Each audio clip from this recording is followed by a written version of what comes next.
Each month, myself and other Irrational Passions members will play through a new game. Modern to retro, obscure to popular. Games we've played before and those we haven't. We'll be hitting checkpoints as we go and discussing our experiences. Play along with us and join in the discussion. This is Video Game Book Club.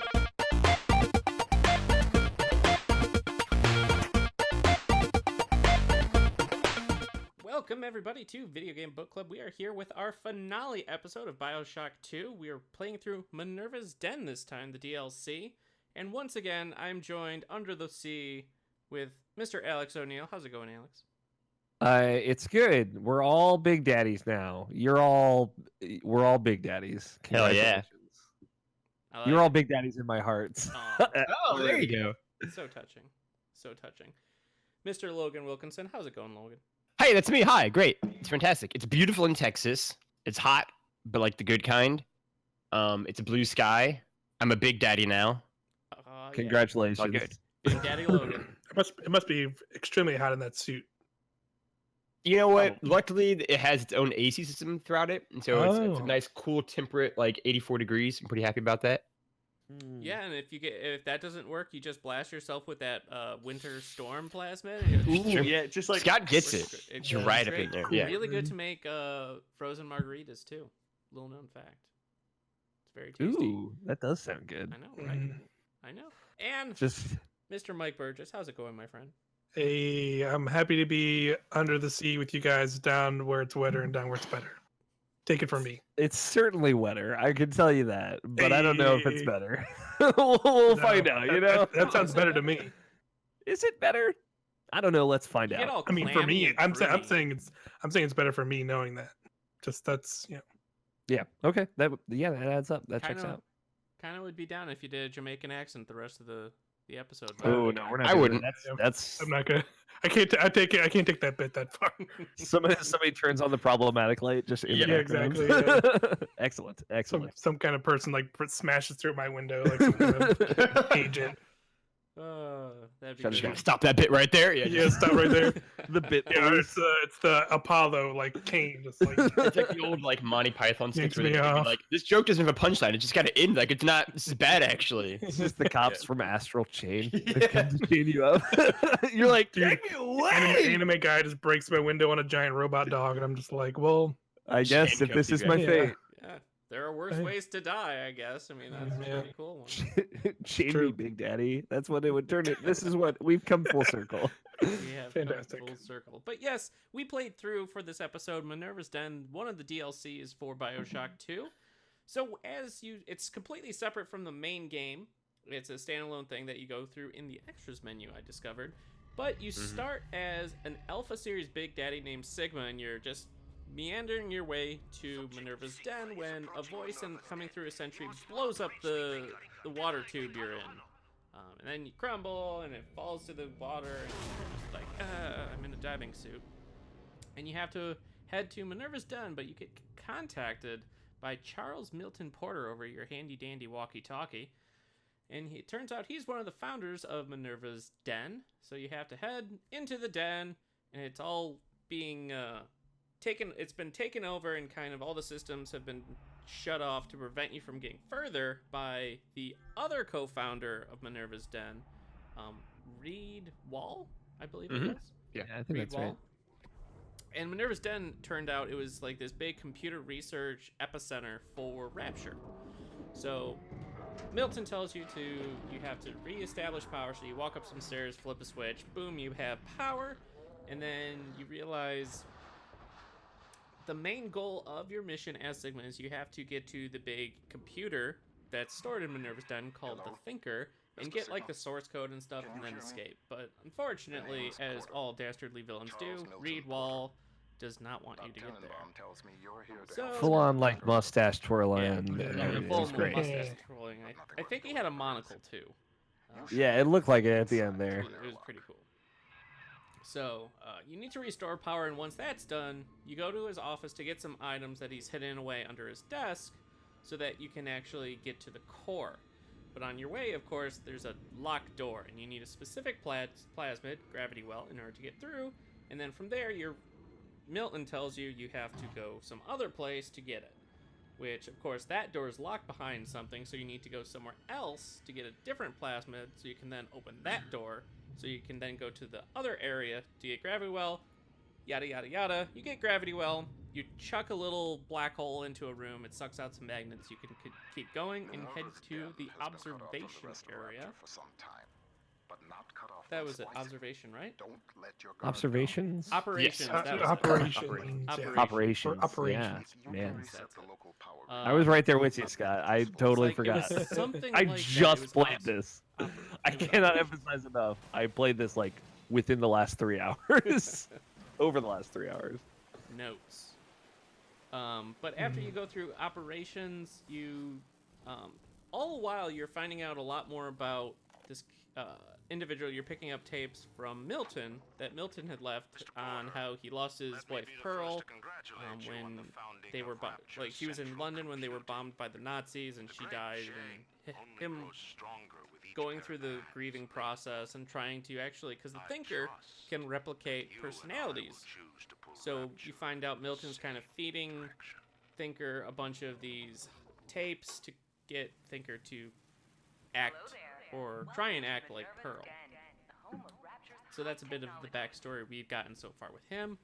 But Wall is basically turned into this religious fanatic-like character because he's convinced that the Thinker can predict the future. So it's kind of like a very fanatical, culty-like thing that Wall's going through. But because of a prediction, the predictions end as soon as Sigma gets to the Thinker. So Reed assumes that you are on your way to destroy Thinker, the computer. So that's why he's trying to prevent you from getting there. In operations, Porter instructs you, or Milton tells you to get a beacon so that when you escape in the bathysphere, you don't get shot out of the sea by torpedoes. So you get that, you then have to hack it, so you have to go somewhere else, and then once you have that, you can finally go to the core where Thinker is, but unfortunately, the dastard Reed Wall freezes the area, so you then have to go to a different area to turn off the fan, so you can go to the core, and then Wall shuts down the Thinker, and you then have to fight some big daddies and then actually kill Wall. And then from there you go turning on the Thinker. You get your the thing you came for. You leave out of you leave the area. You walk through Milton's office and see a bunch of really cool stuff. And then you escape, and then the big twist happens. So we're just It happened a lot sooner for me, just to be clear. I don't know if I'd come to that realization a lot sooner. I don't know if that was different for you, Scott. Yeah, I was completely surprised because you encounter Tenenbaum and you realize the big daddy you're actually playing as is actually Milton. You are. Did you not notice? Oh wow, so yeah, there's yeah. Yeah. So the That's when you found out when it was at the very end of the game. Yeah. Hmm. Yeah, because I had another part where they explained it to you. Yeah. Like They during explain it multiple times, but they also allude to it. Well, there's like one. There are very few times where they outright say it. To be fair, Right. No, but to me, It's like, like there was one. it is pretty close to the end. Yeah, it's right after you kill Wall, basically. You go into like fix a Tinker, like the Tinker, Yeah, the finger, that's where I. and it does like the ID scan thing, and it's like blah blah blah blah, like subject Sigma, and it's like Charles Milton Porter, like your other like That's yeah, right. it's like That's you where are. I found out now with Tenenbaum. Tenenbaum Yeah, okay. mentions Tenenbaum. Basically, the idea was Thinker was leading you back to itself, disguised as you, so you could Right. get your personality, and then Tenenbaum was going to help you get your life back, basically. Yeah. Yeah. Post Big Daddy. So, but yes, when I discovered that you were. Yeah. It was for me. It was like the audio tape when you go down and it's all dark, and then you see the glowing. Just the light focus on the thing. The green text that says Thinker is Sigma is Porter is Thinker. Yeah, that was. Oh, when I didn't read that. I didn't see that. Yeah, it's on the floor. I saw like all the text, obviously, but like It's kind of like buried in the text, but it was like that was a very good moment for me, I'll say. That whole scene was great because like that was definitely where it was like they're connecting. I mean, obviously, it's like this tape is important. There's one light on it, and so like I listened to that tape like 2 or 3 times again because I also finished the game today, like this last like third of it. And it's like that one to me was like, all right, put my like listening cap on here, like everyone to this tape. It's gonna be clearly some like giant, big piece here. Yeah. And then That's you it. escape on the bathysphere with Tenenbaum, and you become you again. The only Bioshock thing with a happy ending, I would say. Yeah. I guess Bioshock 1 kind of. Bioshock 1 potentially. Yeah. But like, there's melancholy aspects to like Bioshock 2, Bioshock Infinite, for sure. Although I guess I don't know how Burial at Sea goes. But from my understanding, it's like an end cap kind of thing. I don't know if I would describe it as a happy ending necessarily. Okay. But But yeah. I found that quite refreshing personally. Yeah. For sure. And speaking of We'll get into that. finding it refreshing, we'll start with you, Alex.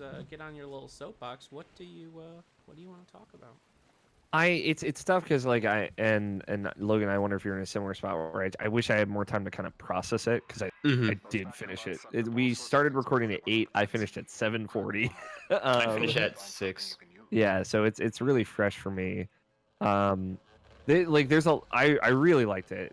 To be clear, I think like my gut reaction was like a little bit maybe too positive, a little bit more hyperbolic, in my own head. But maybe it's starting to settle for me. But I had a great time. Like I think it paid off a lot of what I would want from like a Bioshock 2, you know, in a weird way. And also I love it because I can see Steve Gaynor, who wrote this, who would go on to write Gone Home. Like I could totally see him in this. And like those were some of my favorite moments of like specifically walking through Porter's office at the end was like really great for me. It's like I wish there was more stuff you could interact with, and it's very much like for me that was like Gone Home of like how can we tell a story by just having you walk through an environment, and it was cool to see. Man, like I really wish I had played this when it had come out, because I feel like I would have had a better perspective for what Steve Gaynor did after it.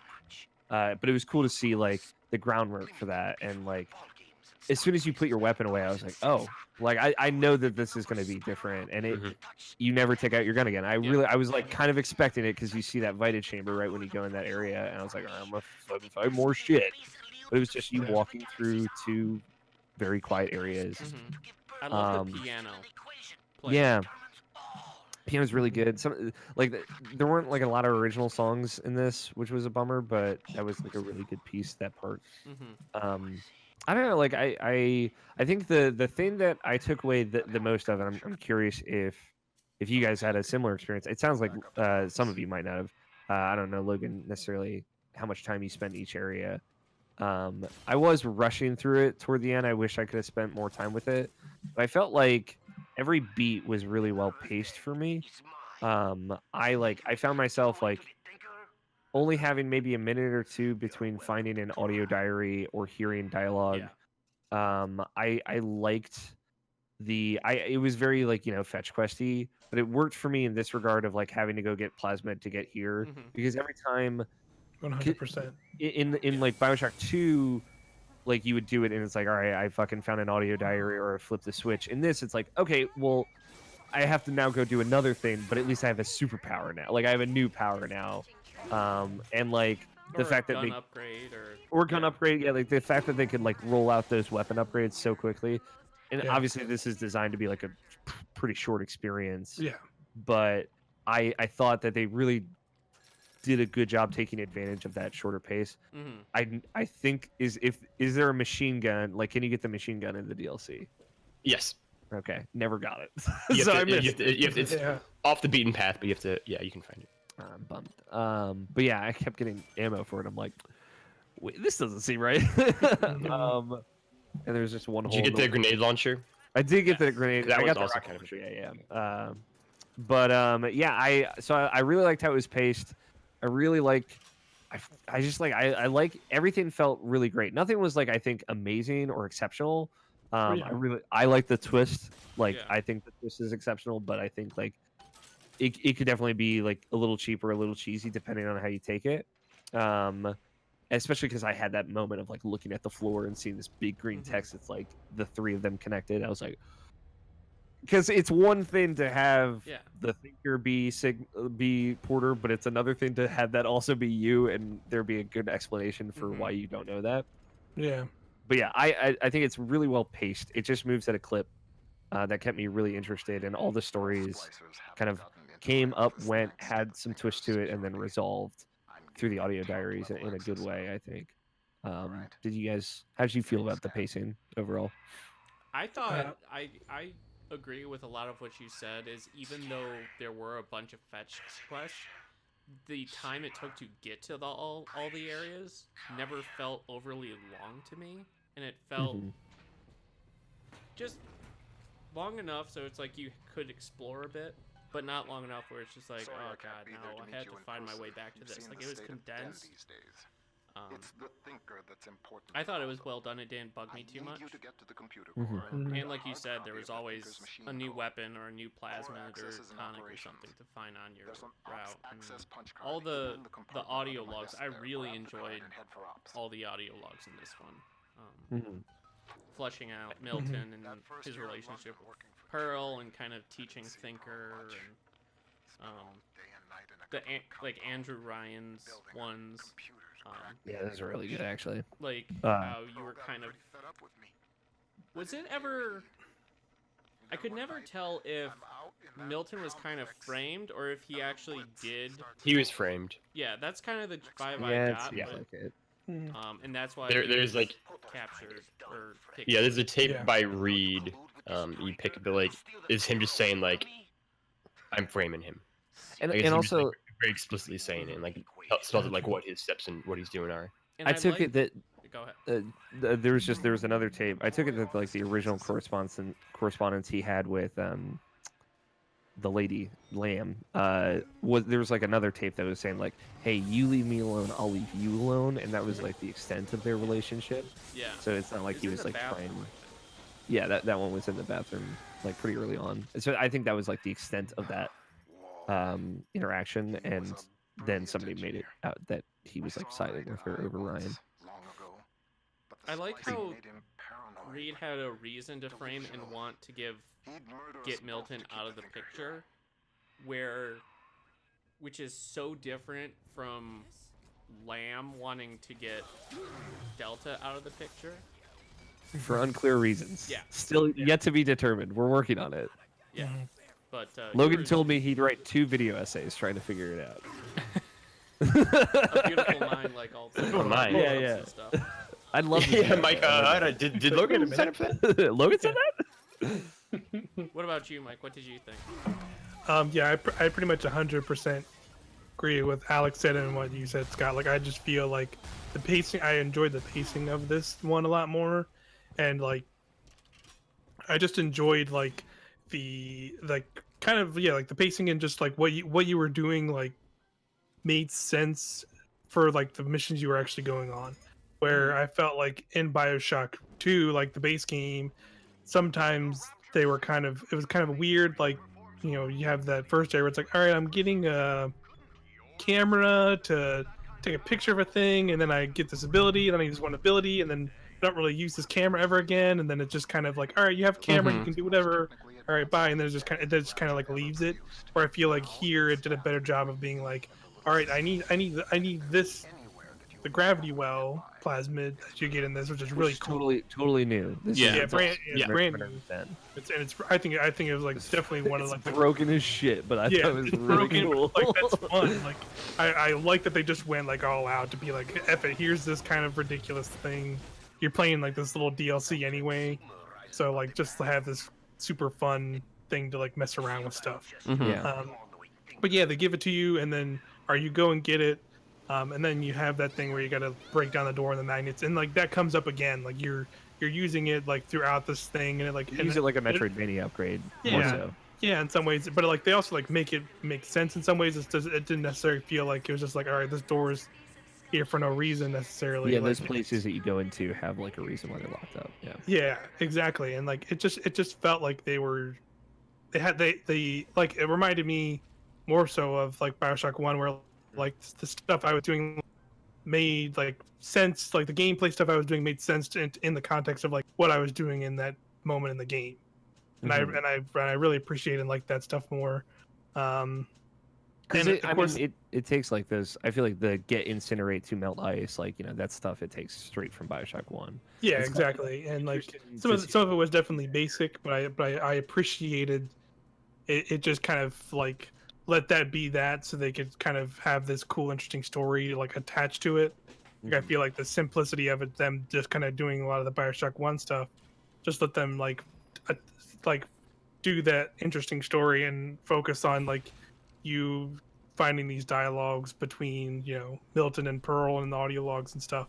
I thought that was like really cool just to see it kind of even in that short period of the DLC, like the kind of how it starts and it's all happy and you have them like him like trying to teach her stuff and show her stuff and then it goes like to messed up when you get one where it's like him trying to like replicate her voice and other things like that she was doing in with like the Thinker's help, like essentially making the Thinker try and like replicate her, and then he like literally like heard her voice and immediately went like, "Wait, no, what this is what am wrong. I doing? This is a terrible It's the last mistake." tape you pick up to in the game, yeah. Yeah. It's so like it's so contrary to I feel like where a lot of these stories tend to go. And I feel like that character always gets corrupted by the temptation of the machine or whatever, and that didn't happen here. And like, granted, like some of the, I feel like you have like the wall character who I feel like it is kind of that character in some regards. Yeah. But like obviously now you're playing as Milton, so they kind of actually posed you as like a somewhat of a good guy, even though like not necessarily where I kind of appreciated that considering I think most of us generally play like on the good side of like the game and we try and like save all the sisters and stuff, and that's what I did in here too. So Scott doesn't. Scott tries to sisters. Did you harvest them all again? Yeah. What the? You play these games wrong, man. Like you play these games. Well, like not even to be like a dick or an ass, but like especially like Bioshock 2, like where you literally are a big daddy, where like your objective is like to protect the big sisters. Yeah, man. to protect You're just them. playing it like so like like Just rip that discontinuous slug out with there, the character. Like so I want now- superpowers. Now I'm actually curious. mm, I love it. Like, Was your in the same? Did you like was your in different anyway? No. Or was she still just like you're dope, you're a cool guy? how Like, he explained it was how mine went down. So Yeah. and I saved. I didn't get every single one, but I saved. did you get all the little sisters, Scott? I think so. I There's killed all of them. 6. Yeah. You killed all of them. Yeah. All of That's them. just wild to me. I just wanted superpowers, man. I don't want you to play Bioshock 1, honestly. Then, like, I don't want just like you're gonna get such a shitty ending if you play that game like Logan, that. some people played Infamous and killed everyone, dude. I know, and that's such a shitty like Monster. man, like it's such a like. I know, but you gotta It's like understand these people have it's feelings. totally the like Player the, choice. like the Alex talks like a thing of like, man, you just didn't play Persona right, kind of thing of like, man, you should like maybe play the game again, kind of thing. He said like Ian, where it's like, yeah, maybe we should play. That's you, dude. these That's your games, game yeah. snark, man. Yeah, like it's now I've become Alex here. I'm like, maybe we should play this game. We should play this entire game over again, actually. Now I want to make you play Persona 4, but I will make sure you play it right. But no, like so that's super interesting. Like I agree with everything, or some of the stuff, most of the stuff that Alex said. I think this game is definitely paced better than Bioshock 2. And I think the way that Mike worded it, I really like how it's kind of, it harkens back to Bioshock 1 in terms of how, like, it uses kind of the tools it's giving you to kind of unlock new areas in ways that, like, make sense, and it doesn't feel like it's as many, like, fetch quest stuff or whatever, which Or glass didn't- walls. in yeah, front like, of you. didn't annoy me as much. Yeah, that's the thing, like, I think it's honestly the biggest issue in Infinite, but like Bioshock 2 starts to lean in the direction where like it'll just like block off areas to you for like no discernible reason. Whereas like Bioshock 1, you walk around that world and like within like the like kind of encampment you're in, you can go anywhere. You can go everywhere in there, and it's just like it's a giant, creepy, terrifying, wide open space. You can kind of explore it at your own pace and do whatever you want to do. And like Infinite is very much like, no, it's a giant empty area where just you shoot people basically, and that's it. There's nothing really kind of clever about it. And I think Bioshock 2 is kind of this weird like in between space in a lot of ways. And Minerva then swings back to Bioshock 1. I think part of what helps it in so many ways is the fact that it is such a like shorter, tighter, more intimate experience. Like it is basically like honestly like it like to say the first critique of this like I think the game would have been better if it had completely like cut out the like operations like basically turn the cold air off thing. Like if it had gotten rid of that and it just been you're in that first area and then you go to the thinker level, it'd have been so much. It'd have been like even tighter for me and even more just like boom, that's it. Because like that was my least favorite objective for sure. Yeah, and that's it didn't when, like, add when anything. Mike, Definitely. When Mike and me were kind of talking in Slack the other day, and I was like, oh, like how long is this game? Because like I think I'm at the end of it, and like I went to the next game, and was like, oh, it's a whole nother thing. And like it was like shorter, but it was still just like, oh, like I don't need this, and like it was a thing of like hitting the button and seeing like there were 3 more big sisters or 3 more little sisters to go through, and I was like, is it the same size? And I was like, holy shit, like because it had been building so well to that moment, and it got there, and it's like, oh, like all right, and like ultimately I liked that area fine because like the like audio logs you pick up are like really great there, and like to Alex's point, they're great all the way throughout. Like they're great audio logs all the way through this game that I think are better done than Bioshock 2's were, and again, kind of on a similar part of Bioshock 1 in terms of quality, they're great.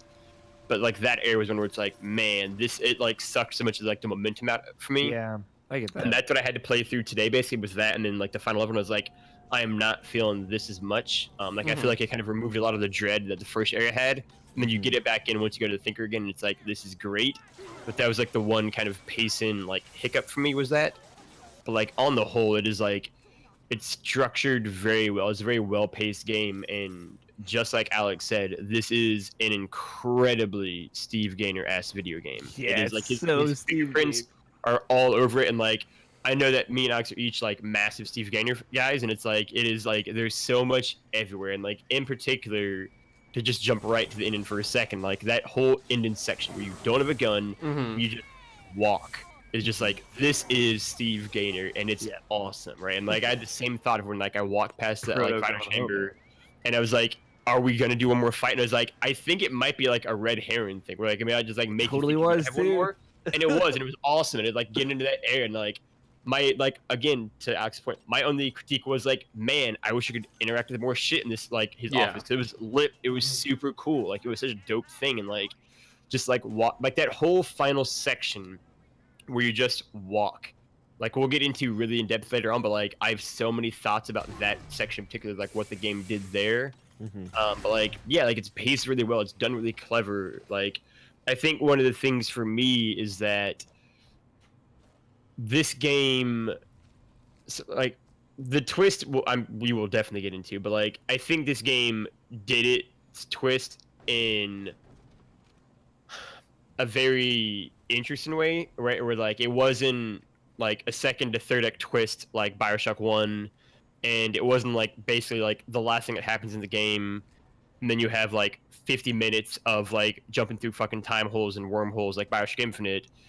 And it wasn't Bioshock 2's twist, which was the entire game. I don't even know what that like. It's twisted like so weird and like yeah, like it was a very weird like slow rolling twist, and you just kind of like happened over it, and it was like, all right, like I guess like, and so there's very much like build up to that moment, and like for me, like we talked about it already, but like that shot where you are like in the vent and then like kind of come down and like see the light flickering on that one like audio log and everything that's blacked out except for like the scroll everywhere is a shot almost entirely reminiscent and like evocative of Bioshock 1. Like right before spoiler, so huge spoiler for you, Scott, but like right before you get to like the big twist in Bioshock 1, like you enter very similar to that, where like they're just like write in and pictures everywhere that kind of like lay out what you're about to find out is about to happen. That like basically like foreshadows it super heavily, and like basically says what's about to happen, but you can't like understand it still.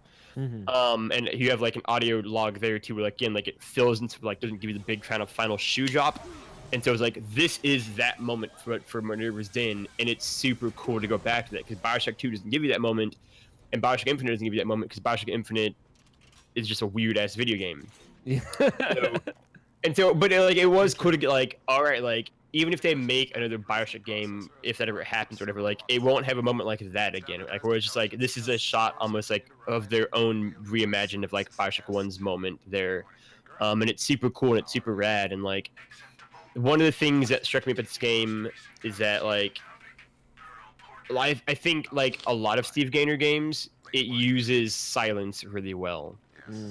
It really utilizes silence and just kind of emptiness, and kind of I think the power and like the way that can kind of strike you as a player, and as a character really well, right? And like it's funny because this game is like one of the most like close quarters, intense, frantic, frenzied games in terms of like it's fighting. Like it's so often like crammed corridors and like very small rooms. Like it's not these giant kind of sprawled out like arenas like an Infinite, but even like 2 had like big areas you were fighting. It is very much kind of closer than that and more intimate than that.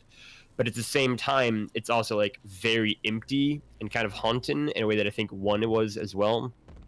And like it just utilizes silence really, really beautifully, right? And like if there isn't an audio log playing, it is just like dead silent basically, and it's like actually really well, and like that pays off most, I think for me, effectively at the end of the game when you are just walking. In that final like, scene. yeah, it is. Yeah, it's very well paced. To Alex's point, I agree to that for sure.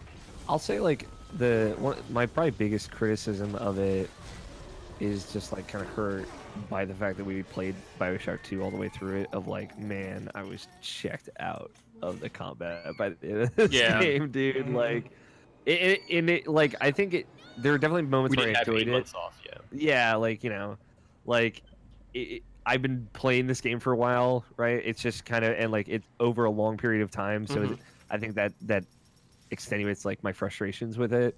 And there was cool stuff that mixed it up. Like I thought the gravity well plasma was really rad, especially for how broken it was. But it didn't work on some of the enemies, so it was fine. I thought like the big splicers with like fire powers was the like a fiery cool... brutes or whatever they were called. Yeah, the fiery brutes. I thought it was a kind of cool twist on like what they were before, and giving them the plasmid powers, which they didn't have before. They were like a pain in the ass, though, for sure. But yeah, I was just like, by the end of like, I was like putting down the little sister to like gather at him, and I was like, I hate this. I do hate. That's why, that is the thing. At all. Yeah. Of like we talked about it in Bioshock 2, and like I did all 6 of them, and I got the trophy, and like I'm glad I did, because like for me, one of the big things about the pacing was that like it made that, I won't say make sense, because it's still like this still isn't the best, but like it at least paced out those big daddy and little sisters better. Yeah. Whereas Bioshock 2 would be like, all right, here's 17 in this one area, and they're just fucking you just like they're just everywhere, and it's just like this is just all on fire. It's so much, and like this is just like you just get bogged down by it. And here it's like, all right, cool, like you're basically into the area, and there's kind of one right there. And then you kind of get to like about I halfway stumbled through. upon them. Yeah, Like it's about like halfway through the area, you get a bit deeper into it, and you find another one. And then like it's always like this one like right at the end of the area, you kind of like wrapping things up. You have like that last one to kind of do, and like it's paced and structured way better. And also because these areas you are in are smaller, like the area you have to cover with like the little sister on your shoulder is also way shorter, way less horrible than it is in like Bioshock, where you like in some of those things you have to walk really far with him. And like traverse these like huge areas to get like at him. It's like this blows, and it's like it like I think it did the best it could do with that system. Like it like this was at least it was like this is like especially in like that first area where it's like this is fun enough. Like this is definitely like I enjoy this enough where it's like this I don't have any like issue with doing this. And then when I saw that there were 3 more, and I was like, all right, I don't know if I need this much of it, but like. I was like, this is really cool. Like, this is good. Like, it's the best way you can do this. And like the way it's like paced out those fights is really cool. And like, I don't know if I still needed the big sister fight too. Yeah, but you another thing, But you, especially because like that's where it's like, this does like I guess this makes sense still, but like it doesn't really make sense. Like why like, because like this game happens at the like the exact same time as Bioshock 2 is happening, but it's still like I don't know if I like. Why can't we just say like, oh, like Porter and Wall like shut all the locks and so they can't come in? Yeah, no more big in. Yeah, and it's like, and then it's like all of them, like then it's like cool. I'm doing the Big Daddy fights with like they're actually like really coolly designed new Big Daddy the things. Lancers. Like seeing, those are dope, and like the Ion Laser we've been talking about. Like the Ion Laser is a really cool weapon. Like I really love like that it. weapon. Right? And, the new weapon, like switching up the weapons was right, and like for me.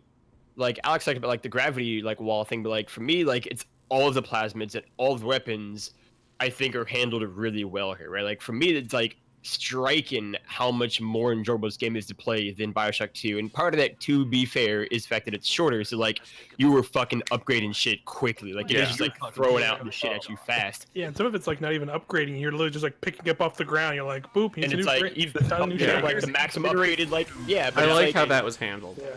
Yeah, like it's done it was really good. well, right? And like after I beat the game, like I read a few things about it, and it's like one of the things too is the fact that like their ammo and like the vending machine stuff everywhere.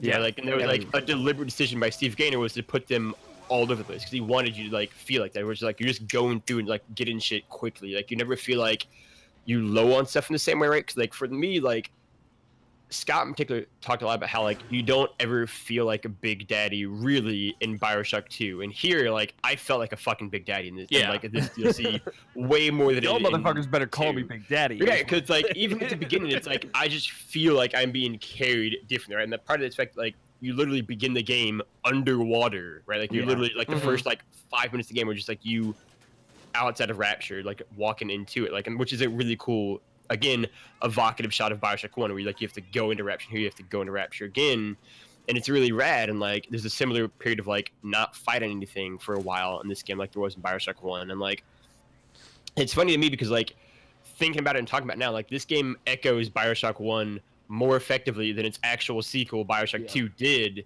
And like that's to its credit, right? And like we I talked think it speaks to how much like Steve Gaynor I think got what made Bioshock 1 special. Yeah, right. And it's that thing of we talked a lot about like Bioshock 2's like Bioshock 1 problem in a lot of ways. And this game like was a third of the length of Bioshock 2, maybe a quarter of the length, but like nailed down, like paying homage and giving reference. Everything was and, superior.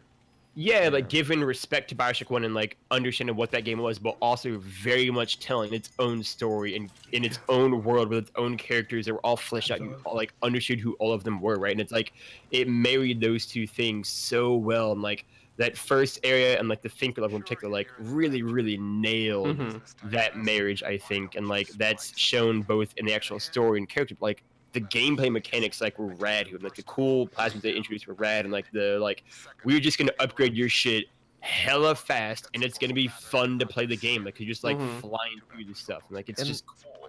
I think they made Minerva's Den as a place out to be a character as well. Like you find this audio diary from like a secretary who helps like assist with Minerva's Den, and it's like talking about how Fontaine's thugs are trying to push on them, and then you get another one like from Fontaine's thugs, and then like there's one, I don't know if you guys found it, it's like in a hidden room like for like robot little sisters, which is like a whole room of them, and it's like guy who invented them drunkenly like spilling his woes, like this one audio logs in there spilling his woes about how the big daddies don't recognize the robotic little sisters, so they don't work.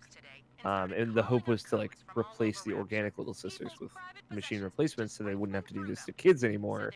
And he was just like drunk, and I don't know, like there's a lot you can infer from that too, of like maybe his daughter was a little sister and she got taken, stuff like that. Like they did a great job of just adding enough little bits to like the overall Minerva's Den culture of like inventors and robotics and stuff. Technology that I was like way in. I believe like this little section of Rapture was different and weird and cool, you know.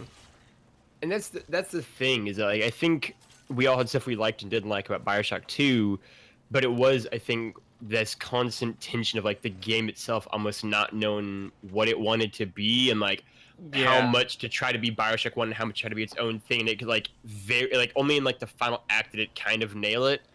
And I think in particular we talked last time about how like none of the henchmen you really encounter in that game are like on the level of Bioshock 1's. Like none of the even like Sophia Lim, like none of the characters, with the exception of maybe like Eleanor, like match anybody from Bioshock 1. And here it's like, yo, Porter's rad, like he's super cool, but also like Wall's a really great villain who just like is crazy and weird, and like his like kind of like parallel trajectory with like Porter is like super cool and super like interesting to see. And like we get more Tenenbaum, who like low key is like one of the most ancient characters in the Bioshock mythology. Like her, and the fact that again like her in Bioshock 1, her brief thing in 2, but again here it's like she's just a really cool character, and like you get to see like this world that it is Minerva's Den. Like it is a very distinct kind of level and thing, and like I feel like maybe there's like 1 or 2 in Bioshock 2, but like most of the like the levels even in Bioshock 2 like weren't as like I would argue none were as memorable as Minerva's Den, but like only like 1 or 2 were even kind of close. And like this again felt more close to Bioshock 1, where like every level you go to there is like immediately iconic and like terrifying and weird and like fascinating and like has like lived in history to it. And like this one, it felt that same way, but like in a cool twist where it felt like it was this really cool, fascinating, weird place that like also wasn't lived in the same way as the other ones were. Yeah. And that again, it went back to that feel of like isolation and like loneliness that like, I think pervades every single like square foot of Minerva's Den. That kind of really comes home at the end of the game, and like it just did Bioshock 2, like Scott said, better, but like more of that, like it understood what Bioshock 1 was, and then like did what a sequel to that would do. And it's rad.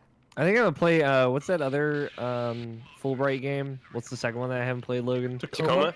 I'm gonna play that tonight. I'm So like fucking feeling it. You know what I mean? Do Tacoma, because me and Drew don't agree on Tacoma. That's like the one where like we have like 2 like roads diverging wood. Like we don't agree on how good. I gotta Yeah. decide. You know. Yeah. For the group. But yeah, it's really rad. And like I adore Steve Gannon. He's all over this game. Yeah. I will say that playing through Minerva's Den really hit home just how weak of a narrative that Bioshock 2 had. Yeah. And especially Lamb, like how weak Lamb was. I think like, you know, I don't want to harp on too much here. I like the thing that tied the narrative of Minerva's Den together was like the twist, and I understand like I kind of said like the twist is what it is, but yeah, we'll get to that. I like the twist. I think it's cool. Oh, I but do too. My feel is like it makes kind of in a Rogue One style way. It makes a lot of the other interactions you have earlier in the DLC that maybe you didn't know at the time better. Like when you go into, I don't know if it like because you go into Porter's office at the very end, but he has like a separate room. It's like the first objective that you have to go to, and it like scans you at the door, and it's like, oh, I was let in because I'm him. Like it, like other little things make sense, and like how surprised to some extent Reed is when he sees you again, or like maybe like when he realizes who you are. Yeah, I like those, like it going back and kind of making those moments stronger for me. Yeah, I agree.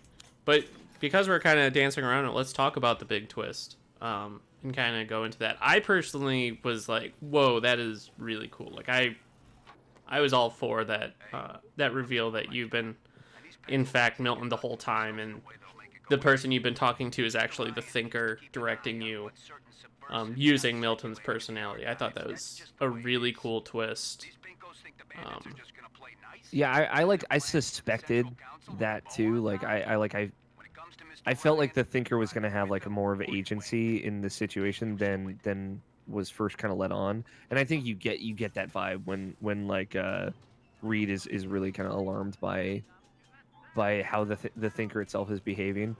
Like that's when and also I'm just always, anytime there's a robot or AI in stories, I'm always like, who's the AI? It's one of us probably.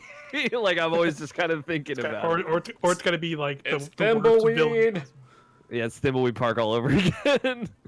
Mike, I see you blasted over there. God, what would the kids think? Always. What did you think of the twist, Mike? Yeah, I thought it was pretty interesting. I admittedly didn't see some of the things like we talked about, like the green letters on the floor and some of the other stuff. But yeah, like you said, it was interesting how it was that thing of like once that happened, then you can think back and look on like all the other stuff that kind of went on, and it's like, oh yeah, it makes sense that like, you know, I can go into this room, or I understand like where all these things are, or you know, and that was neat. and I think it did. It was just like, okay, yeah, this is. I definitely expected a twist because that's just a thing you expect in a Bioshock game, especially like that's just like a key thing that's like that's been in pretty much most of in the original game and like kind of two and Infinite. Like it's just like it's like you can always expect like a twist and like some character that is helping you and it was manipulating the whole time is a piece of crap. Like there's like the two things are like the checklist of Bioshock things are pretty We're all much checked. that. I'll say like that aspect of it, of like the fact that there was a twist kind of to some extent bummed me out, like just because kind of to what you're saying, Mike, I feel like Bioshock has put itself in a dangerous position. Not that there's probably ever going to be a Bioshock again. Maybe there will be. Yeah. It's too big a name to let die, maybe. An M. Night Shyamalan like situation. But yeah, it's like it is the Shyamalan type legacy of like you're kind of setting this dangerous precedent, and I think it works here. Yeah. I think it works in the first Bioshock. I don't think it works in Bioshock 2, to be clear, Yeah. right? I don't know what the twist would Or be in Infinite. Bioshock 2. Yeah, I don't know if it works totally in Infinite too. Like, because the more I thought about Infinite, it, I didn't the think it more worked. The problem for me, frustrated. like that I talked about, is that Infinite, it felt like it had to have a twist. Like that was a big one for me, where like it felt like it needed a twist in order to be like a thing, and it's like that, like it's such a distraction from the like actual game, where it's just like, and it's just because like that twist is so messy and so complicated, and like for what issues I have with the twist here, like it is at least like, all right, that's the like. It's simple. Like it's just like there it is, and it's like I can understand that. It's not like all right, cool. Now we're dealing with like metaphysics and time travel and alternate multiple realities and dimensions, and we're just gonna do this for 50. Like we're just gonna do this for like forever, right? It's just like go like it's like that ending is mad and like ways that are cool and like dumbfounded, but also ways that are just like this is just absolutely and like insane and like not necessarily a good way and like. See, This that's at least, interesting like, much more because clear. prior to this, Bioshock Infinite was the only Bioshock I had played. Yeah, I you're getting really from, like, a liked weird- the ending of Infinite. Like, I That's thought why that I'm was curious- really, really cool. You're an ancient one because you playing these games literally now. You will play these games backwards. You played it from Infinite to 2 to 1, and so like I'm just very curious to see your one thoughts. Again, you have to play the game correctly, but like I'm very curious to see your one thoughts. But like it's just because like you know the twist, right? Like you're not like Tom Mark who wrote like this like amazing IGN article about how like he had never been spoiled for Bioshock 1 and then like played the game and how like it like fucked him. And like blew his mind and like how it holds up still and everything. And it's like you know the twist going in. You know what happens in that game already.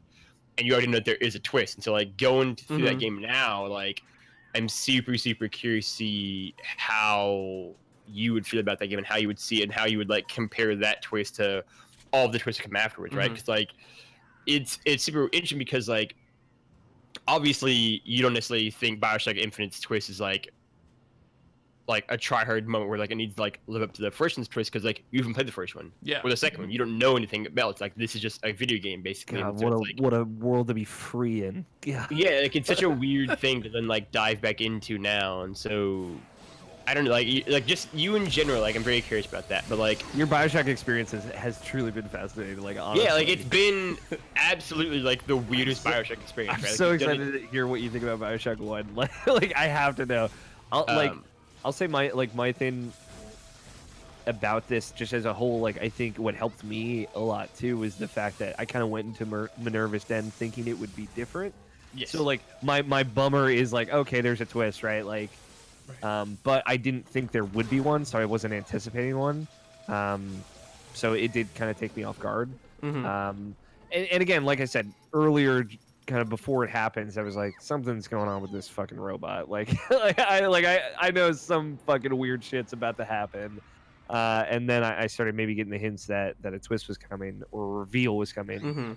But again, I had that moment, just like listening to that audio diary, walking up into that stairway room and seeing the text like in glowing green on the ground. That's just the thinker porter. Like that was like a really, really good moment for me. And then you walk into the next room and then you'll go up and fight Reed and whatnot.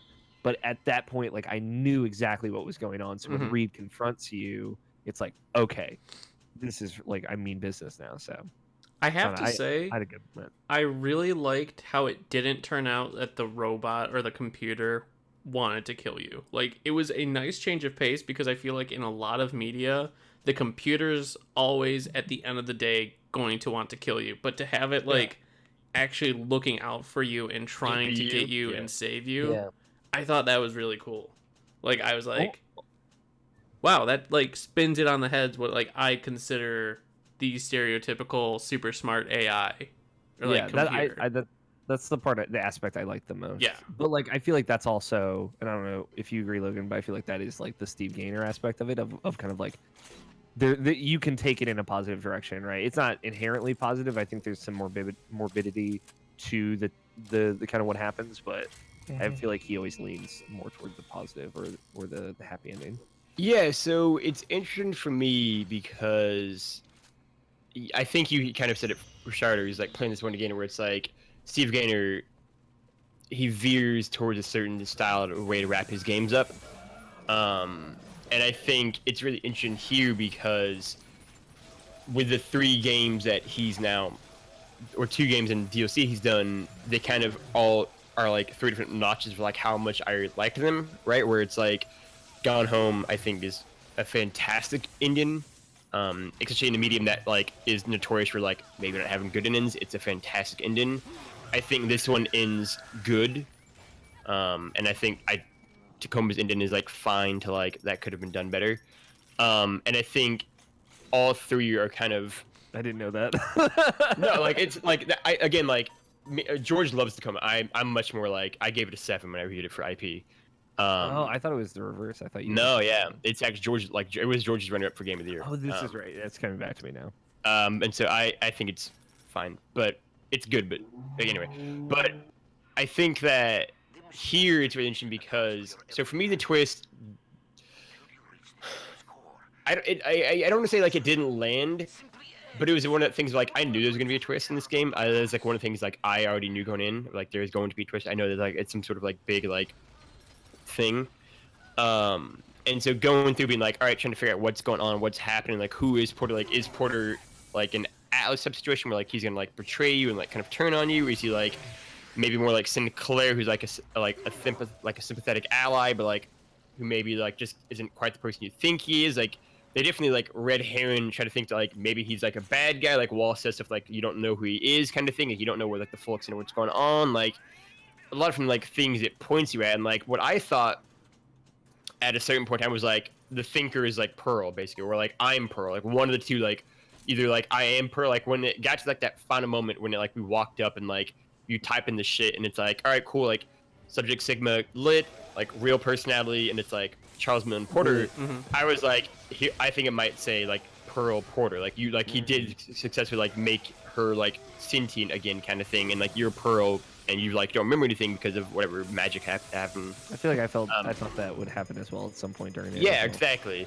Especially like when he got to, and like for me, since I didn't see the Thinker Sigma Porter thing in the green room, I heard the audio log and like listened to that 2 or 3 times, and there, him mentioning like the Big Daddy making me think like, all right, cool, like he's out of the equation somehow, and he like eventually figured out a way to do whatever, but like maybe his like Rapture Departure Protocol thing was like him uploading basically Pearl into the, like I think the game steers you in that direction, like Pearl's involved somehow in a big way, and the big like arguably a twist bigger than you are like Porter the whole time is the fact that like Pearl isn't involved, right? Like that the last audio log you get is the fact that he like kind of pulls the plug on that, where he's like, this isn't what Pearl wanted, but it's not what I want either. Like he rejects kind of that thing, like he doesn't like succumb into it like a lot of Rapture citizens do. And so like that was a big twist for me, but like the actual thing of like your Porter, literally it happened 2 hours ago when that happened, I was like, okay. And like it was kind of me being like, all right, and like trying to like figure that out and like process that and like deal with that. And like I think to like just like fully go into the game, like one of the things the game does that's like really, really clever, is nothing. Like it just like nothing happens after that. You just walk. You don't fight anybody else. You don't see anybody else. You just walk out of the game basically. All that, like literally you walk out of Rapture essentially. So different than like all of Bioshock, which is so centered on violence, you know? Yeah, and what's cool about it is the game just lets you deal with the ramifications of what's happened, right? Because like pointedly, what I did not like say this by accident earlier in the like recording, the game lets you deal with what just happened, right? Whereas in Infinite, the game ends. Like you have to kind of deal with it after the fact. And in Bioshock 2, the game just sort of ends, and also what that twist is so messy and complicated anyway. And it's again a lot more like Bioshock 1, which has its twist and then more game. And I think that for as interesting, we'll say, as like the last area of Bioshock 1 might be, for better or worse, one thing that it does that is cool is that it gives you time to think, right? Because like one of the coolest things about Bioshock 1 is after you get the reveal, you basically like get like knocked out. You're basically out of commission for a second, and you come back to, and you're in like a little sister, like massive spoilers for Bioshock 1, by the way, Scott. Like, but like I'll go through it pretty quickly. But like Just you basically like we're going through the list. Yeah, but like you're basically like not like you don't fight anybody for like probably like 10-15 minutes after you get that reveal in Bioshock 1, and you just get time to like think and kind of come to and kind of realize the full ramifications. And it's really cool because you just have like time to think about it, like what just happened, what am I, who am I, like what like everything that the game was, it isn't actually. And it's really, really cool, right? Like it gives you time to save it and think about that. And here too, it gives you time to just like think about like literally what am I, who am I, but also like what does this mean for what I've just done and played through? Like what does it mean for like what's about to happen? Like what does it mean for like everything that's kind of happened here? In the words of Andrew Ryan, what is a man? Yeah, right. And like what's really cool about this game, again, that Bioshock 2 didn't nail, is that like it deals with Andrew Ryan and his legacy really, really cool, right? Like for me, one of my favorite things is because there are a few Andrew Ryan audio logs here, but my personal favorite is the last one you pick up, where he talks about like what like your legacy, basically, like you've like outlived like the thinker, like it doesn't need you anymore. It's like your legacy porter kind of thing, and like talks about how like the like ultimately you like build something, you create something, and eventually like it doesn't need you any longer, right? And like your legacy becomes your worth, your legacy becomes what you like, what you've done, what you've built, basically. And like there's so many shades of like Andrew Ryan himself in that, right? Where it's like we see Andrew Ryan for like 3 minutes in Bioshock, but his legacy, his impact is every single one of these games. Even Infinite is his legacy, right? It's all of these games are his legacy. It's what he's built. It's his work that he's done, right? Like Rapture is Andrew Ryan. Every creek and crevice and leaking water pipe is Andrew Ryan all over these games. And so it's really cool to see kind of in literally the last words he'll say in a Bioshock game, because he's not in Infinite at all. Like you get like kind of a very fitting ending statement for himself, which is like everything is your legacy. What you've built, like Minerva's Den, is your legacy, Porter. It doesn't need you anymore. And he says it kind of in like a sort of like sarcastic way, but also like in the final note, like a very kind of like almost melancholic weight, like where he knows as he's like fighting Atlas at the time that like I might not outlive this, but like this is my legacy for better or worse, right? Like it's even him being like, I don't even know if it's for necessarily the better, but like it's a really cool reflection and moment. And like it sums up this game really well. It sums up Bioshock 1 really well. It sums up all of Bioshock really rad. And like I think I like those aspects of the twist and like those aspects of what Minerva's Den's story. Like I think that's how I would describe it. I like the story more than like the twist. I like that. And this game is less dependent on the twist than any other Bioshock game, not counting 2, because what the hell is that? Whereas I feel like Bioshock Infinite, for better or worse, it's for worse, is all about the twist ultimately. Like ultimately, it's all about that twist, and like you can love it or not. Like that's totally up to you. Like maybe you love the twist, like you do, Scott, and like in which case that is worth it. But like it's about that final like hour of that game, basically, is what that game's all about ultimately. And Bioshock 1, I don't think that's true, but that twist is a huge part of that game still. Like it is a massive part of the game. And here it feels like the twist happens. Like it's just a part of the game. It's a part of the story. Yeah, it's not like all the game's about, like in Infinite, and it's not like the biggest part or like one of the biggest parts of that game. It's just like it feels like a natural part of this game here. And so like the stakes are less, like the consequences aren't as high, right? Like I read one thing from Kotaku, which talked about how like this is the best Bioshock story and this is the best Bioshock game, which it's not, but like it is a really good one. And I think one of the things it said that I did agree with is the fact that like this game's stakes are very minimalist.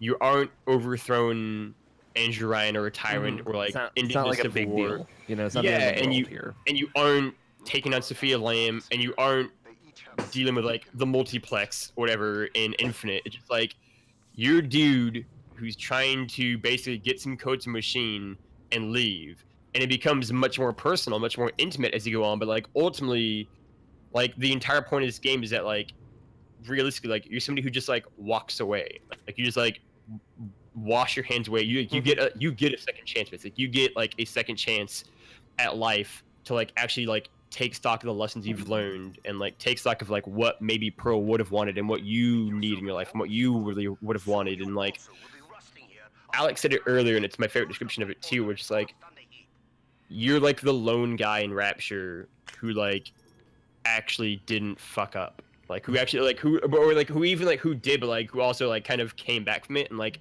isn't too far gone, right? Because like Porter can live with himself afterwards, right? Whereas like we've talked before about how like I think Tenenbaum is really, really rad and is a great character, but like part of what makes Tenenbaum really rad and really cool is that she's a super tragic character, right? Like she's like one of the most morally upstanding people in the game. She's like one of the, like she is like literally like the force of good in Bioshock 1 and in also Bioshock 2 Minerva's Den. But the caveat of that is that like the little sisters are her fault, right? Like Adam is her fault, Splicing is her fault. She invented this thinking it would make people like be able to like heal wounds and like cure cancer and those stuff, and like it's very like altruistic purpose to it, but like it got corrupted and like it's all on her, and she like is bogged down by that guilt, right? Like everything she does in 1 and 2 Minerva's Den is to like make the world better, right? Because like in her thing here, it's like we can maybe find a cure for Adam, like maybe like basically fix what I've done kind of thing. And like she's super sad and tragic in that regard, even though she's like the most upright character. Like her audiologues in this game are really cool, like where she talks about how like man, I like they're good. Yeah, it's all my fault still. Like she's still blaming herself a decade after it happened. And like the fact that she went out of her way to figure a way to fix it too.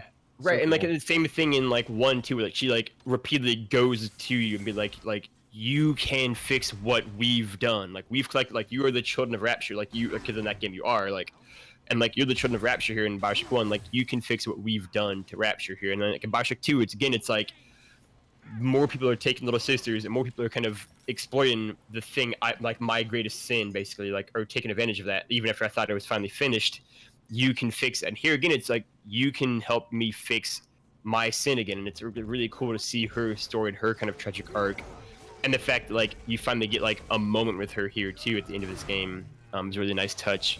But like I don't know, like I think I like the story more than like the plot twist. And the plot twist itself is just kind of like, that's cool, I guess. Like I don't know if I think it makes sense. I don't think it's like revelatory and like amazing like I think Alex might, but like I think it's good enough to get the job. Like I don't find it offensive like I do Infinite, and it's coherent unlike 2. And it's like that's cool, and I like it because it gives us my favorite part of the entire game, which is just walking with no weapons through everything afterwards, which is just incredibly well done, and the most Steve Gaynor part of the entire game. Most Steve Gaynor shit you could do in a video game. I'll say like to something you said earlier, Logan, like because I think like a little bit of the hyperbole I was feeling coming off of this is like this might be my favorite Bioshock story. Personally, I don't necessarily know how I feel about that because I like a lot of the little stories in Bioshock 1, right? But like if I take Minerva's Den as like break that part of like a Rapture story, right? I might play Burial at Sea after this as well because I'm really feeling it. I've never. I never finished. I only played part 1, so I still don't. I technically don't know like played Burial at Sea. I did part 1. It's all right, but I've heard part 2 is like fucking wild. Yeah, I've heard it gets wild. It makes me want to like being in Rapture again makes me want to see all the Rapture stories that are out there, right? The end of But, Rapture like, stories, yeah.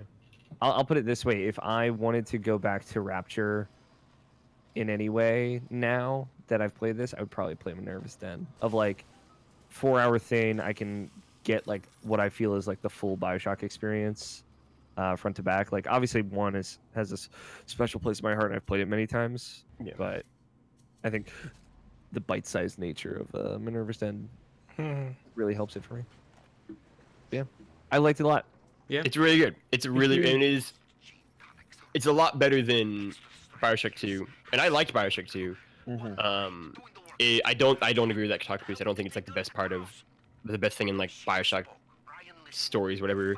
But I do think it's really rad. I do think it's really cool. I do think it's a really, really interesting, previously like untold slice of like Rapture and the Bioshock kind of universe. These characters are really like it. It felt more like Bioshock 1 than any other thing in Bioshock, and that can only be a good thing. And all these characters would have fit in that world of Rapture in Bioshock 1. All the stories would have fit. Like, it would have been a great... Like, this would have been amazing if this were, like, was just, like, another level in Bioshock 1. After Bioshock 1, like, the first DLC or something. Or even, like, if this was, like, if they had... Like, if this would have belonged, if they'd been, like, crazy doctor hospital thing, Sandra Cohen... And like have this be a level tier 2. Like the plot twist is that like you don't fight. There's no big bad to fight at the end or like anything. Is you just leave and it's just fucking sad basically. And it's just like all right, that's how that goes. And like it would have worked. It works just as well there. And I think it's like one of the highest compliments I could pay is that like it works just as well as anything in Rapture in Bioshock 1. And like Rogue One, like it helps flesh out the world of Rapture even more in a way that like makes sense. Where like I think part of all of our collective problems with Bioshock 2, I mean, I guess, save Scott who hasn't played Bioshock 1, is that, like, it doesn't, like, that seems like a whole different world of Rapture, and, like, part of that is because, like, it's been a lot of years, or, like, a few years since Bioshock 1, so, like, things have changed, but, like, it just doesn't feel like the same Rapture anymore, and, like, this feels like the Rapture that, like, we know, I feel like, and that we kind of miss, and, like, the thing in a similar way to Alex, like, this makes me want to just do more things in Rapture. Like, to be fair to Bioshock 2, that game did too. Like, it just like the biggest like maybe the single biggest takeaway from me from playing all this video game book club for this game is that like Rapture's incredible. Like that world is like it is not hyperbolic to say that like 12 years after you like it was first introduced to us, like it is just one of the single greatest like environments and like worlds in video games. Like it is just incredible. Like it is such a great character in its own right, and like there's so much with like all the side stories, and like every single second I've spent in Rapture, like I've never been like, man, this what I'm looking at, this world is bad or boring or anything. It's like that is always like like even in like and like even even when we were talking about like the mini issues of Bioshock 2, we were all like, but like Dionysus Park, even if it might have been like fun to play through, that world, like Dionysus Park is like great and it's rad, and like the church guys area is like rad, and like all the different areas were cool in themselves. Like even Ryan's Amusement, which I think was like probably collectively maybe one of our least like lesser favorite areas, like was still a cool area. Like that is just a rad world, and like that's maybe the thing I think about most. Like it's such video games and like movies and TV, like it's just hard to do something like that is so distinct in its own and lived in and like so viscerally real. Like Rapture is just incredible, and like that's I think for me the thing I'm most grateful for, like you playing with this, because like you hadn't gotten Rapture before this, Scott. Like you had gotten Columbia, but like Rapture is rad and it's super cool, and like talking about this makes me like, man, I want to play Bioshock 1 again. Like I haven't played Bioshock 1 since 2013. You own the collection now. I do, and I get to think of like I will probably play Bioshock 1 at some point this year again, and like I have to do another game as we'll talk about soon. That's gonna take a lot of my time up, but like I would love to play Bioshock 1 again and like go play Burial at Sea and like get as much out of Rapture as I can, because we honestly probably won't get another Bioshock game ever again. And if we do, it won't be in Rapture probably, and like it won't be the same. It won't be like it won't be this Rapture, right? And so it's just like it's cool just to get like a few more hours out of Rapture that feels like our Rapture, I guess, for lack of a better word, like it does in Minerva's Den. And so like I'm like eternally thankful for the game for that. Like it's just rad. It is very much Bioshock 1, but done better in some ways and not as good in other ways, but like always like great. Always like it was a really cool Steve Gaynor, very heavy narrative focused like flair to it. Let me ask you Arcane guys needs to make a Bioshock game in Rapture. Yeah, I want Arcane to make a Bioshock game. What about you, Mike? You haven't had a chance to chime in. So I mean, I think we've covered a lot here. I mean, yeah, like overall, it's definitely my favorite thing out of the things we have played of Bioshock 2. I would say like I definitely still have more fond memories of the original Bioshock. Yeah. I think it's been even longer since I've played it. Like I think I played it on Xbox 360. But I do remember, like, but this did bring back a lot of memories. And like you said, like, Yeah. Rapture is just cool. Like, Yeah. it's like it's a cool place, and it's like it's really fucked up, and like it's fun to walk around. But then like you can clear like a lot of terrible stuff happened there, and like it like makes sense in the idea of like the time frame that they put, like the timing and like the current state of the world outside of that, where it's like we're kind of in technology but not really, so they're just kind of doing whatever the fuck, and even if it's awful experimentation on like humans and other things, like whatever, like it feels very much like a good era piece in that regard as well. Can I ask you guys a very important question though? Sure. Do you remember that in PlayStation All Stars Battle Royale they picked a Plays Big Daddy. Columbia level over a Rapture level? But they had a Big Daddy as the character. But they had Yep. Big Daddy as a character. So, Sure so do. sorry, what was the level? What was it? They picked the Columbia level from Infinite over. A Rapture level. Oh, Rapture I didn't, level. I didn't know that. And it was dumb. It was At dumb, much it was time, dumb. it's dumb now. PlayStation All Stars Battle Royale, good video game though, but that decision was bad.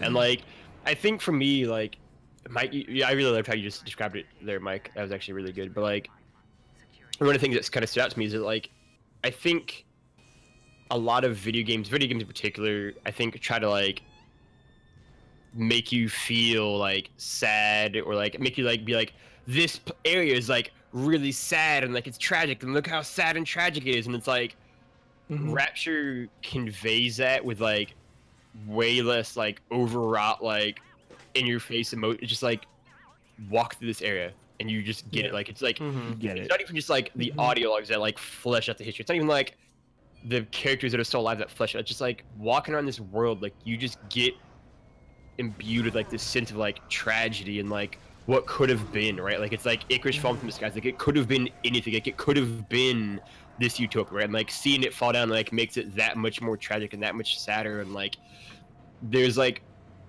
it's such a well done realization of like what like an actual like tragic area to just like walk through is. It's just been like desolate and like destroyed from like within, and like it's really, I think, poignant and kind of poetic in a way that a lot of video games try to do, but almost none do, and even fewer do close to as well as Rapture. It's just nailed. And like, to be fair, even Ken Levine couldn't do it as good as Rapture, because Columbia he basically tried to do like the whole arc of it in that game, and it didn't work in the same way, right? And it's like, what this world and what this game is just so perfectly like so many different human emotions, right? And like there's like so many scenes of just like small little moments, like just like listening to like the splicers talk and like seeing their shadows on the walls, and like just like the blood smeared stuff, and like it just, this world is so well realized. Like that's, I think, the thing for me, like all these years later, where it's like this video game is like 6 years old, I guess. No, that's not right. Like 9 years old, I guess, when the DLC came out. 2010. Yeah. And like, Boy, Jesus. I don't know if I've like I can count on one hand the amount of worlds that come close to this still. Like it's just like it's just so distinct, and like Steve, I think you said it really well too, Alex. Where it's like Steve Gaynor understood what made Bioshock 1 special, and like he focused on those areas, and like he really highlighted on those areas, and like he, I think, got that game and got like that spark, that kind of magic to it in a way that like the Bioshock 2 people, I think as a whole, did, but they didn't know how to kind of conjure that into their own thing, and they didn't know how, like, I think they just suffered with like trying to be too like referential and too kind of like, it's Bioshock 1, it's amazing thing. And Steve was like, yeah, it is amazing. Like, let me do my own thing. Let me show you why it's amazing. Like, I understand. Like, it was almost like the fan-made version of Bioshock 2. Yes. And it's really, really rad for that. It's really, really cool. Like, it is like the Sonic Mania of Bioshock games, and it's rad, and it's like, it's beautiful, and I love it. Yes. Cool. I agree with all that. So, with that, what we usually do these final episodes is we go around and we assign, if we were to give it a rating right now, 1 to 10 scale, kind of like we do on our reviews on our website. We go around and do this. So, let's start with Mike. Go ahead. So if I were to, so Bioshock 2 on itself, Mm-hmm. without a DLC, Mm-hmm. 6. Mm. Bioshock 2 with the DLC, Minerva's Den 7.5. What do you rate just the DLC? That's, I think. Yeah, give me a standalone rating for Minerva's Yeah. Den. Standalone rating for Minerva's Den, 8. Yeah. Mr. Alex, what about you? I would probably give Bioshock 2 standalone right now today. Again, we're grading on today's metric. Yeah. I would give it probably a 6.5, which Wow. yeah, I mean, I know it's rough. I think it's just like that was the feeling because I think that was what I had decided before we recorded the last episode. That was just kind of the feeling I was when I ended that game. And I know that's to some extent that's not fair, but like I think that really matters. Maybe I even felt more harsh when I see the end of the game. But like there was still a lot I liked, and I think it's a good game. But I don't think I think it's faltered it too much in the end. Minerva's Den, I would probably also give an 8 or an 8.5. More likely an 8. I really liked it. I think the problems with Bioshock 2 kind of persist, but mechanically, like gameplay wise, right? But are certainly helped so much by the pacing of the deal. For myself, I think honestly I would probably give base game a 7. Just because like I know I had issues with like the glass you couldn't break and little things like that, and I'm not holding that too much against it because like Logan, you've said, it is a video game thing. So it was more just my like, I'm supposed to be this big dude with a drill arm. But I thought combat, while it wasn't my favorite, I thought I did a good job. My biggest complaint I have with the base Bioshock 2, the main game, is how poor and kind of ill-explained Lamb in that whole narrative was. Like, I loved kind of the lore behind the father and Grace and things like that. I loved all those like side characters. Yeah. But Lamb, I thought I had no connection, and that was just really solidified and hit home with Minerva's Den. Minerva's Den, I thought I loved the story. I loved how the conversations and kind of the history you got between Milton and Pearl, like it was emotional, and the characters, and I liked kind of the whole idea with Reed being like this fanatic zealot who praises and like follows this computer. I thought that was really interesting, and the twist at the end I really liked. So for Minerva's Den, I would say 8.5. Okay. Logan? Yeah, it's interesting for me. So like, this is a weird full circle one because like obviously this is my nominee for the book club, and I've talked before about how I think Bioshock 2 is underrated, how I think it's like criminally underrated, and how like I've always liked Bioshock 1 more, but I thought Bioshock 2 was a lot closer to Bioshock 1 than people kind of give it credit for, and like a better Bioshock game than Bioshock Infinite, which is possibly still true. Because Infinite's a game where I think, like, at the time I didn't love it as much as everybody else, and I think as the years have gone by, I've just liked it less and less. Bioshock 2 base game, I would probably give a... It's such a weird video game. It is a weird video game. Maybe, like, it's that one, too, where it's, like, when it... I maybe, like, a 7.5. Like, I don't know if I can go, like, higher than that. I don't know if I can go lower than that. Like, I feel like it's a 7.5. Like, it's exactly why I demanded we do a 20-point skill IP, for example. I think it's better than a 7, but, like, not an 8. I don't think it's great, but I think it is good, right? Like, I think by our own metric, like, I think it's better than okay. I think it's a good video game. Minerva's Den DLC, the irony being that, like, I feel like Mike and Alex talked more positively about the game, and I'm about to give it a higher score. Like, I'd probably give Minerva's Den DLC an 8.5, right? Like, and it's that thing for me where if it didn't have the, like, operations section, or if it was, like, sure if there were fewer like little sisters there, if it was just done better. I think like if it went right from the end of that first area right to the thinker, I'd maybe even go to like a 9. Like that to me is kind of one of the drawbacks, and then the fact that the twist and kind of the game's ultimate ending was very much like a that's good, that's cool, but like I wasn't blown away by it like I kind of Come wanted to all be. over again. No, I'm just kidding. I think takes place somewhat, but like it is still great, right? And like that first area of this game in particular is like so good. Like it's so good, that first DLC area of Minerva's Den, and then like the final like walk in, just silent. Like we just like think about, like that's the thing. Like the game just makes you think, and it makes you think very sad. Like it's like wants you to be kind of like sad and be like, man, like I don't know. Like, and then, like I literally thought like when we were walking that final walk that like he might just be like close the door on her and like not go with her and be like, my place is here. Like I like just kind of like slowly just like fade away basically here, and like he like just wasn't. He's like, I don't eat. Like what's the point of this even? And like it's super cool, and like it's nice that they give you like a happy ending where it's like I could kind of accept the fact that like this is the close of a chapter kind of thing, and like it's beautiful. And so like I would say an 8.5 for like the DLC and a 7.5 for the base game. With all of its many issues, still like it is still really fun. It is still really good, even if it's not necessarily what I remember it being. But the DLC is great. I mean, it is. Mm-hmm. The DLC is probably So glad my. we play this. Yes, exactly. The DLC is probably my second favorite Bioshock thing outside of the original Bioshock, which I at the very least, I can't speak for Mike, but like for me and Alex, and it was like an incredibly like beloved game for both of us, and like for me is probably certainly my top 5, but maybe my top like 4 favorite video games of all time, and even higher in terms of like most important video games I've played.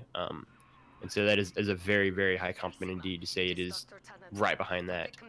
It's great. Our average score as a group is 6.75. What is it for the DLC? Like an 8 probably? Something like 8. We all gave it at least an 8, right? The DLC? Yeah, we had yeah. 2 8s and 2 8.5s, so 8.25? Yeah. Very good. Yeah, that's DLC is that's pretty great.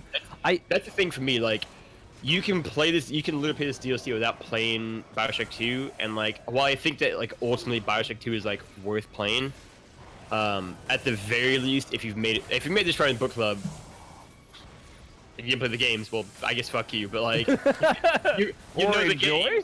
Yeah, but yeah, like thanks for watching like us talk about yeah. Bioshock 2 for 4 hours. But Yeah. like, 5 if hours. you've made it here and like you're like undecided about Bioshock, like Minerva's Den DLC, after like you heard like how like less than like amazing 2 is, like definitely please play Bioshock. Definitely play it. Minerva's Den. Like it is great. It is a fantastic story and world of characters that are Mhm. amazing in its own right, and like it is so like it is not long. It is quick. You can go through this in a very good time, and you will do not absolutely have enjoy to it. have played Bioshock 2. There, you do. It happens at the exact same time in the Yeah, entire of the true. game. Like there are no, like none of the characters. Maybe play interact at Bioshock all. 1. But I would say definitely play Bioshock 1, just in general. Like that's more just like a hey, Blanket you advice. should play Bioshock 1 just because like I'll it's a say this. masterpiece. But like and I don't know if you noticed it, Scott, but I feel like the last now like 3 games, maybe was Ori before Thimbleweed Park, or was I Dead have a Space question 2? about Ori this was game. before Thimble. Well, I guess not Ori, but Dead Space 2, Bioshock 2, and Thimbleweed Park were all like not bangers like we wanted them to be. this Like, is what I feel was like gonna ask. Is that like we have a lower average score on book club than I thought we would. So what I'm saying here is like I think the next game that you guys play should be a banger. that's why I'm getting to say like I am actually curious. We'll get to that in a second. For I sure. think it is. It's a But, like, classic. What is It's gonna, it'll be what is banging. what's the highest game like review score? Is it Arkham? Arkham, That yeah. got reviewed the best. I don't say think we probably were Arkham. Or maybe Ori. grading. I don't think we, We didn't- graded we our didn't Probably grade during- would've been- you were. It would have been Arkham probably. Yeah, it would have been Arkham, yeah. Yeah. Ori, I think like ended with like a 7.75 average or something like that. What did you give Ori? I gave Ori a 9. You Yeah. can read that review on irrationalpassions.com, motherfucker. Shout out. I never played Ori in the Blind Forest. Put it on the PlayStation. Like, play this game.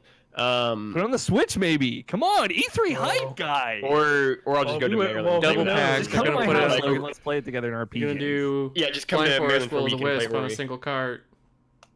But yeah, intern. Yeah, the next game. Yeah, Yeah, we need. let's- some It's time. bangers. Let's It's finally time. let's announce this. Reveal. So enjoy this trailer, an announcement video for our next game on Video Game Book Club. Princess, this way, please.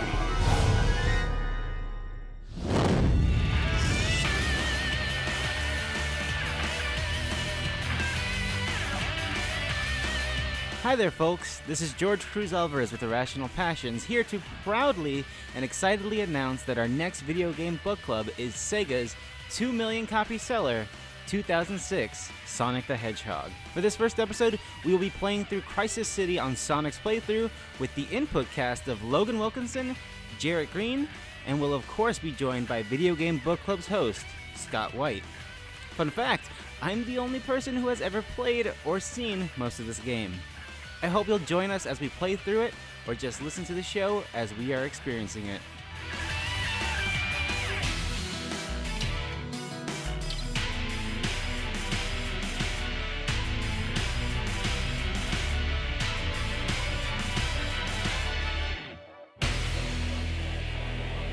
Yes, for some god unknown reason, George decided to pick Sonic 2006 as our next video game Yes. book club, where I will be joined with the input boys, Mr. Mike and Logan, I are the George, fuck and Jarrett.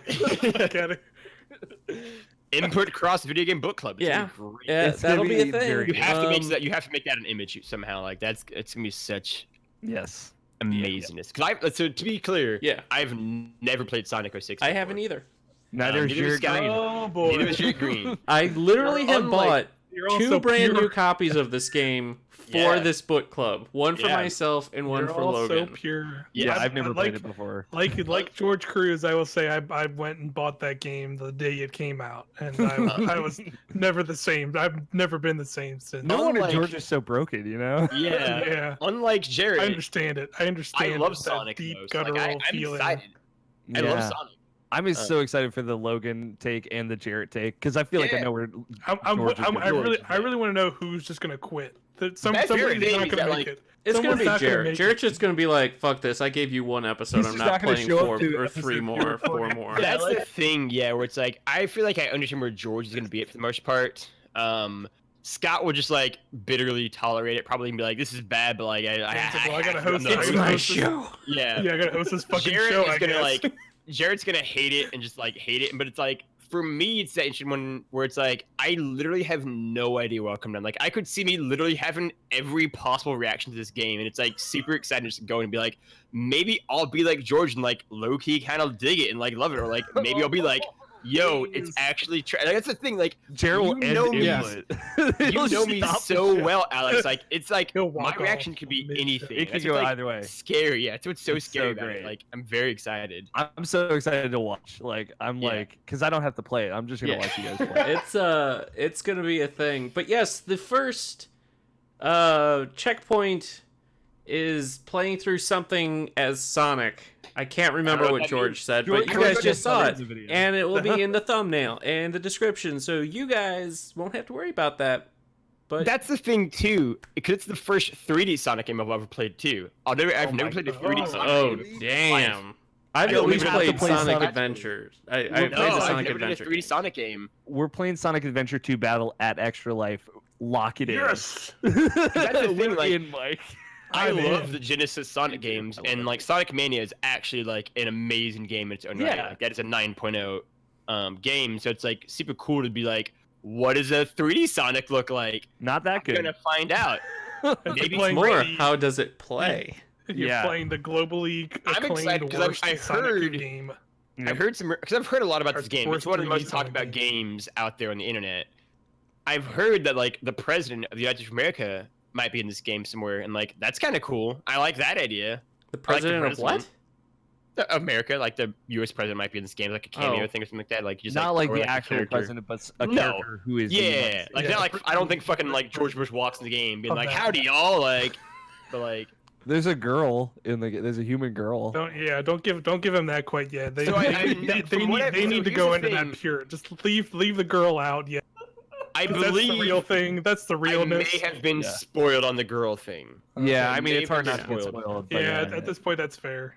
it has a 43 on Metacritic. Well, we'll see about that when we Which is- review it in 5 episodes from now or whatever. Yeah, I'm The- really also- hoping we can also- keep this to a 4-episode series. I don't want the longest book club series to Bioshock be 2 has been long. Sonic Oh, 06. Yeah. Honestly, if you go to 5 parts with Sonic 06, I will purposely make it so it's always the longest. It's Because always this Sonic is so 06. beautiful. Yeah. Mike is so Nothing happy but about this. I'm I- so I'm excited for giddy. this. You It's don't gonna- even know it's what gonna you're be That's like the a thing. I have no idea. Dumpster Silver- fire. I know. You can sit there and think all you want. You're prepared, You but you think really you know. are not You're prepared. fools, all of you. Yeah. The Man. interactions between all of us are what's really gonna sell. That's the Friendships why will like end. I was so like Hey, excited and so determined. many broken faces. Yeah, That's to the first make one. sure that it was input boys did it too. Like the 3 of us who like have to deal with each other all the time anyway. Yeah. And are like have such a good like rapport and relationship too, and just like all of us together who represent kind of like the emotional spectrum, anger, joy, depression, all together on a podcast with Scott. It's gonna be a great time. I mean, in some ways, like George is the winner because he somehow made you idiots like Sonic 06. This is I feel like George's I've pick. just Yes, owned this it. is George's pick. Yeah, this George, Yes. yeah, George Cruz. So, Alvarez, which that's is his the pick. most George pick to me. I'm really hoping it just. And he's Just plotted reads this just going, for "You a guys are while, like idiots." For months, yeah. We've 2 literally games had this before. plan He's like, for- "Oh, I know what my game's gonna be. Yeah, it's gonna like be the Sonic reason that we 06." did Bioshock 2, the reason that we did me before George is because he wanted time after he got off school to do it. Like Yeah. he like has been looking forward to this for a while. Oh yeah, Yeah. It's gonna It's, be uh, beautiful. Good luck. it's on it. gonna be something. Mhm. But everybody, that brings Bioshock 2 to a close. We ascend back to the surface, back on dry land. Praise the sun.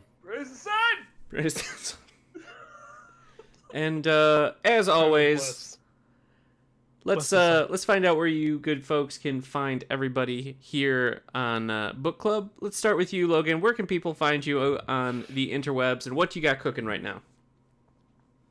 You can find me at LiftyLogie on Facebook and Twitter and Snapchat Live Facebook? and Twitter and Instagram and in the DMs and all the places. And Alex almost broke me, but I just looked away and it was fine. Catch your new problematic bae, Logan Wilkinson, in the DMs. Sliding into your DMs. So you can Look up for those Snapchats. you can find me all those places. Hi, my name is Logan. I am also a senior editor for irrationalpassions.com/. You can find me there. I co-host a neat little video game website called Input. It's a video game news show about video games. Not really, though, at all. But about the news a lot. Yeah, definitely.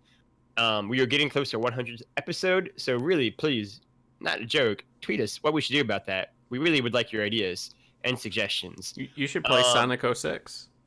Oh, we're going to that's all I'll tell Jared. Yeah, this is our 100th Input is just anniversary going to turn into like a rehabilitation clinic of like, that's where you guys go to complain about Sonic. The best thing too, yeah, is that like even if you do like 4 episodes, it's still 8 weeks. So it's just gonna be like 8 weeks of just like slowly losing our minds on input and like Yeah. having like the off weeks just like talk about it. It's like it's gonna be so good for me and George and really, really bad for Jarrett, and it's gonna be lit.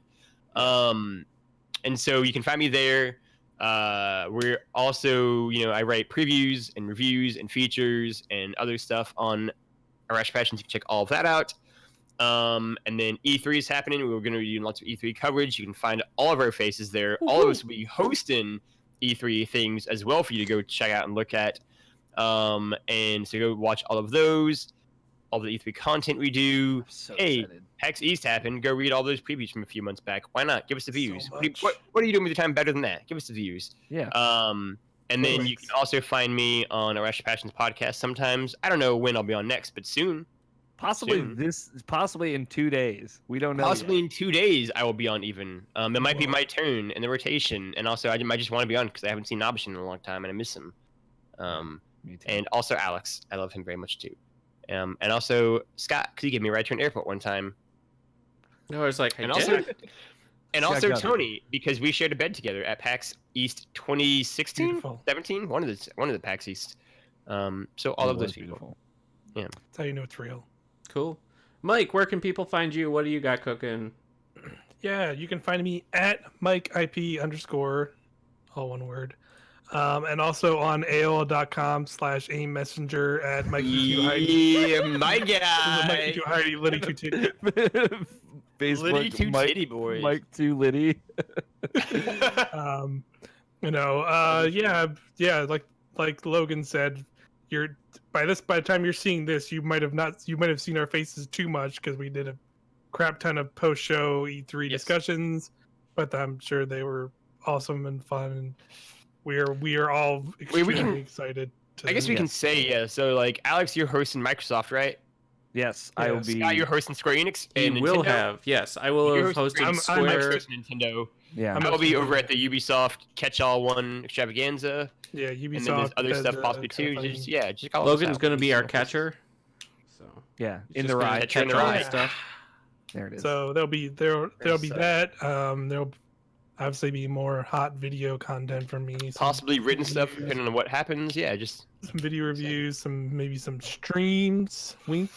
Maybe some- if there was a new character added to a fighting game, the Cool. three of us would be hanging out doing a stream about it. just In an ultimate like fashion, a podcast Yes. of ultimate proportions. I don't know. Yes. just, Yes, there's probably a Mario there. Who knows? Mario. We'll see. Know that Mario. some folks. Yeah.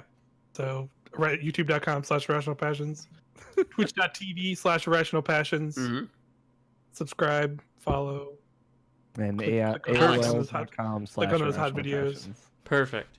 where can I watch find you, us. Alex O'Neill? Yeah, fearless leader. Tell us. At Alfighter27 on the Twitter.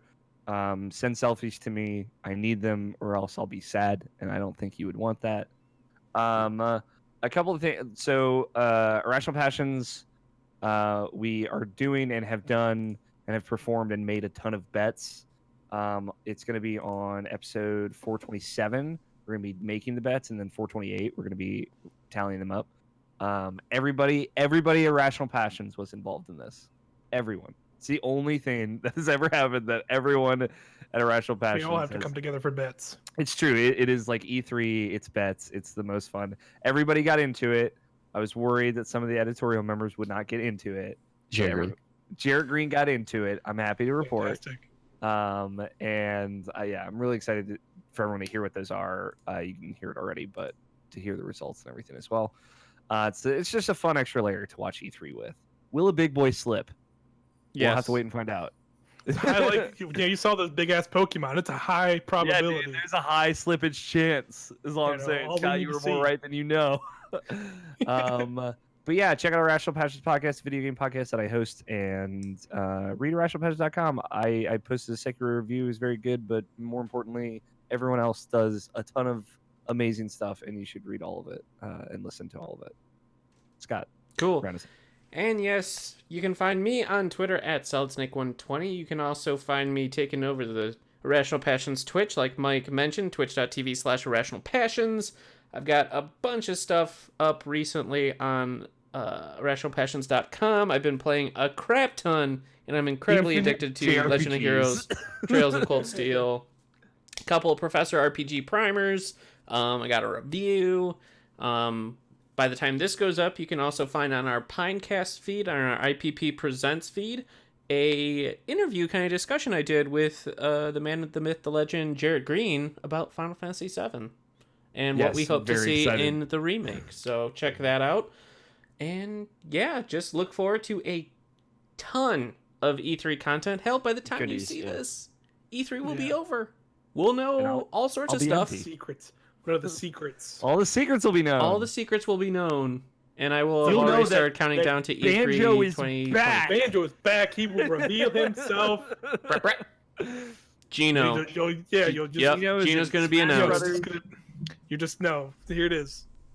Nintendo Direct logo comes out, fades to black. Shing! Smash logo comes up. Then you just hear the dun dun dun dun. and it just goes into the fucking It's this banjo. The banjo drum just starts playing right at the start. Yeah, dude. Oh, And the fuck me up. internet That's explodes. liquid hype right there, dude. There, internet liquid explodes. hype. Yeah. But yes, Injected. everybody, that will do it. Thanks for taking us or joining us on this journey to Rapture. We hope you enjoyed it. I know I did, and I think everyone else did too. So be sure to take a look back in a few weeks for the dumpster fire that is Sonic 06. It's bound to be something. I'm about to take my longest break Very from excited. book club, and I'm sad, but also very happy about it. You're just switching I your feel roles. that. You're going to be more of a viewer than the player. And Have you that's been it. on every I'm episode so going far? to be jeering, is what I'm going to be doing. Me But- and Mike in the chat I'm every week. excited to get raw reactions in our Yeah, Slack. man. On Yeah. like, That's the thing, like man. every few days, that just like, man, what the fuck? Also, I didn't say this earlier. Minerva's Den crashed on me. I was playing a completely different version and it crashed on me again. So I'm cursed. So That's cursed. I'm kind of glad to be done with Bioshock 2. But until then, everybody, thanks again for stopping in, and we will catch you all next time. Bye.